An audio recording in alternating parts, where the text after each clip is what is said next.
देते हैं। हरिनाम संकीर्तन के महिमा वर्णन कर रहे हैं महाप्रभु। परम विजयते श्री कृष्ण संकीर्तनम। अ, चेत दर्पण मार्जनम, चित्तरूप दर्पण को मार्जित करते हैं। अनादिकाल संसार चक्र में भ्रमित होते होते दृश्यमान जागतिक वस्तु पदार्थ के प्रति हमारे इतनी तीव्र आसक्ति लालसा आकर के वो चित्तरूप दर्पण के ऊपर एक प्रलेप, अज्ञानता रूप एक प्रलेप आवरण पड़ गया है, जिस कारण वो दर्पण में प्रतिबिंब दिखता नहीं है, भगवत अनुभूति होती नहीं है, भगवत चिंतन होती नहीं है। ये बात है, इसका कारण है ये चित्त मलिनता। लेकिन हरिनाम संकीर्तन जो है, ये जो आश्रय करते हैं, हरिनाम संकीर्तन चित्त रूप दर्पण को मार्जन कर देते हैं। माने वो जो अनादिकाल का जो माया मलिन चित्त वृत्ति, उसको साफ कर देते हैं, सुंदर कर देते हैं।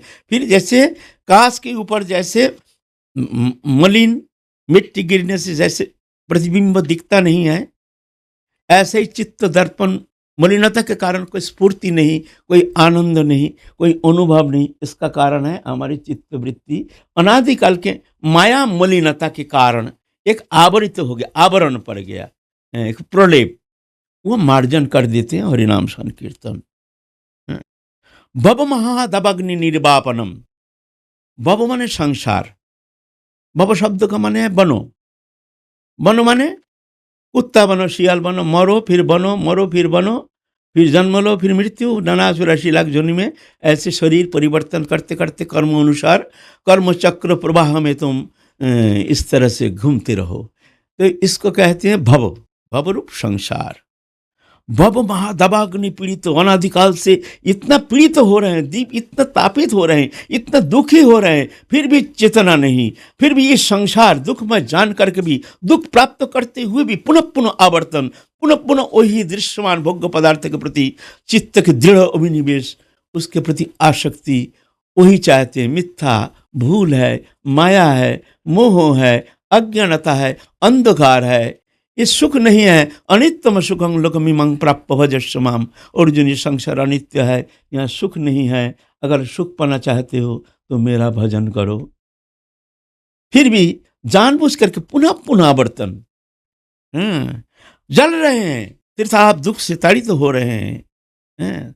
दावानल पीड़ित जैसे, दावानल जैसे अग्नि, वनभूमि वन प्रदेश में जब अग्नि प्रज्वलित हो जाता है, जो हिंस्र जंतु जानवर जैसे भागते हैं इधर उधर, ऐसा ही ये 84 लाख जो नहीं भ्रमण करते करते ऐसे दावानल पीड़ित हो रहे हैं।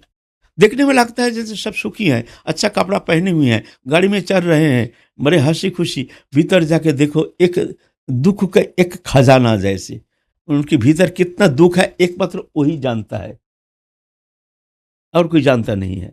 बाहर से एक प्रलेप देखने में आता है जैसे खूब आनंद में है, अस्त वैसा नहीं है। तो ये भव संसार रूप महादबाग्नि जो है, ये निर्वापित होता है हरिनाम संकीर्तन के द्वारा। श्रेय कोई रव चंद्रिका वितरणम, श्रेय रूप मंगल, जो परम मंगल है, भगवत चरण में भक्ति, भगवत चरण में मन की जो सन्निवेश, एकात्मता, तदात्मता, प्रियता, ऐसी जो भक्ति है, यह है श्रेय। दृश्यमान भोग्य पदार्थ प्राप्ति, धन जन वित्त वैभव, स्त्री पुत्र कुटुंब परिवार, ये सब श्रेय नहीं है, ये मंगल नहीं है, ये कोई मंगल में आने वाला है नहीं, ये कोई मंगल कर्म है नहीं, ये अनित्य है, मिथ्या है। श्रेय तो है जो जिसके अंतःकरण वृत्ति भगवत चरण में लग गया है, सन्निवेशित हो गया है। दृश्यमान भोग्य पदार्थ तो उसको अच्छा नहीं लगता है। जो एकमात्र हमारे राधा रानी के चरण कमल में ही उनके मन भमरा जैसे गुनगुन करके वहाँ घूमते हैं, राधा रानी की चिंतन में ही उनके समस्त अभिनिवेश, ऐसे जो है भक्ति, ये इसको कहते हैं श्रेय। श्रेय कोइरव चंद्रिका वितरणम, कुमुद फूल को कोइरव कहते हैं।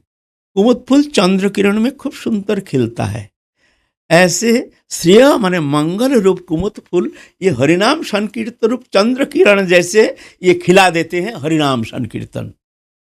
ऐसे हरिनाम संकीर्तन माने तुम कुछ नहीं, तुम हरिनाम का आश्रय करो,